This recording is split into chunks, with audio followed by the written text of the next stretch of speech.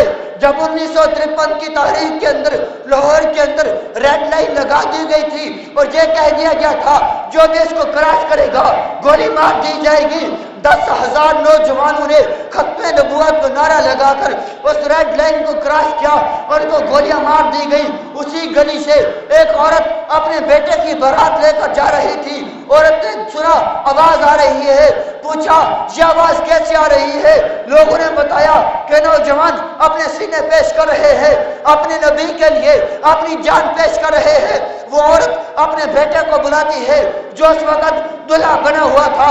عورت اپنے بیٹے کو کہتی ہے بیٹا میں نے تجھے اس وجہ سے پیدا نہیں کیا ہے کہ دنیا کے اندر تمہاری خوشیاں دیکھوں گی, میں نے تجھے اس وجہ سے پیدا کیا ہے کہ تم بھی اپنے نبی کے ساتھ وفا کرو گے, ختم نبوت کا تحفظ کرو گے.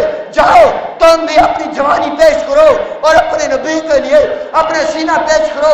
میں تمہاری شادی جنت کے اندر کراؤں گی جہاں پر آپ کے نبی بھی تشریف لائیں گے. یہ ہمارے نبی, یہ ہمارے والدین جو ہمیں یہ کہا کرتے تھے کہ میں نے تجھے اس وجہ سے بڑا کیا ہے, اس وجہ سے پیدا کیا ہے کہ تم اپنے نبی کے ساتھ وفا کرو گے. آج ہمارے والدین ہمیں کیا سکھا رہے ہیں؟ آج ہمارے والدینوں نے ہمیں کہاں تک پہنچا دیا ہے؟ آج ہمارے بیٹوں کو, ہمارے بھائیوں کو دوسری ممالک کی ٹیموں کے 11 کھلاڑیوں کے نام آتے ہیں. میں اپنے پاکستان کی ٹیم کی بات نہیں کر رہا, دوسرے ممالک کی ٹیموں کے نام آتے ہیں اور انہیں یہ بھی پتا ہے فلاں کھلاڑی کا فلاں ریکارڈ ہے, فلاں کھلاڑی کا فلاں ریکارڈ ہے. لیکن جو ہمارے 10 صحابہ کرام جن کو ہمارے نبی نے دنیا کے اندر جنت ہونے کی بشارت دی تھی, جنتی ہونے کی خوشخبری سنائی تھی, آج ہمارے نوجوانوں کو ان کے نام میں نہیں آتے. آج ہمیں ان 10 صحابہ کرام کا نہیں پتا. آج ہم دل کے اندر حضور کی کون سی سنت کو زندہ کرتے ہیں؟ آج ہم اس نہج پہ پہنچ چکے ہیں. وہ ہمارے والدین ہمیں کیا تربیت کرتے تھے اور آج ہم اپنے بیٹوں کی, اپنے بھائیوں کی کیسی تربیت کر رہے ہیں. یہ تو شکر ہے ہمارے علماء نے کام کیا ہے, ورنہ ہماری تو یہ حالت ہے کہ ہم گھر سے باہر بھی نہیں نکلتے. تو میرے بھائیوں ہم نے اپنے نبی کا کلمہ پڑھا ہے, ہم اپنے نبی کے امتی ہیں. انشاءاللہ جس طرح ہمارے بزرگوں نے اپنی جان مال عزت آبرو کو پیش کر کے اپنی جانیں دے کے عقیدہ ختم نبوت کا تحفظ کیا ہے, انشاءاللہ ہم بھی عقیدہ ختم نبوت کا تحفظ کریں گے. کریں گے انشاءاللہ نہیں کریں گے؟ سارے تیار ہیں؟ تو ہمارے ذمہ 3 کام ہیں. عقیدہ ختم نبوت کی تبلیغ جو یہ حضرات کر رہے ہیں, عقیدہ ختم نبوت کی تبلیغ ہمیں ان کا ساتھ دینا چاہیے کہ یہ ختم نبوت کی تبلیغ کر رہے ہیں. دوسرا قادیانیوں سے قطع تعلقی. تیسرا قادیانیوں کی اشیاء, ان کی مصنوعات, ان دونوں چیزوں کا ہم نے بائیکاٹ کرنا ہے. کریں گے انشاءاللہ. اللہ تبارک و تعالیٰ سے دعا ہے کہ اللہ تبارک و تعالیٰ میں عاجز کے ان ٹوٹے پھوٹے الفاظ کو بارگاہ رسالت میں قبول و منظور فرمائے. اور الحمدللہ آپ کے بزرگوں کی جماعت عالمی مجلس تحفظ ختم نبوت نے آپ کے لیے یہ کیلنڈر شائع کیا ہے. یہ بہت ہی خوبصورت کیلنڈر, اس کے اوپر ختم نبوت آیت حدیث اور ختم نبوت کا عقیدہ لکھا ہوا ہے. آپ سارے کوشش کریں کہ سارے جو ہے ایک ایک لے جائیں اور اپنے گھروں میں اپنے دکانوں میں لگائیں تاکہ برکتیں حاصل ہوں۔ اور دوسرا یہ ہے کہ جو بھی اس کو پڑھے گا اس کو ختم نبوت کا مفہوم اور اس کی تعریف بھی یاد ہو جائے گی۔ تو ایک کام سے آپ کو دو فائدے ملیں گے، تو آپ سارے کے سارے ابھی نماز کے بعد یہاں سے لے کے جائیں۔ دوسرا، عالمی مجلس آپ کے لیے فری لٹریچر تقسیم کرتی ہے تاکہ آپ کو عقیدہ ختم نبوت کے حوالے سے اور قادیانیوں کے حوالے سے آگاہی حاصل ہو۔ تو باہر وہ آپ کو ملیں گے، وہ بھی آپ لے کے جائیں، اب خود بھی پڑھیں اور اپنے بچوں کو بھی پڑھائیں تاکہ ہمیں عقیدہ ختم نبوت کے اوپر آگاہی حاصل ہو اور کوئی بھی قادیانی آسانی سے ہمارا ایمان نہ لوٹ سکے۔ وآخر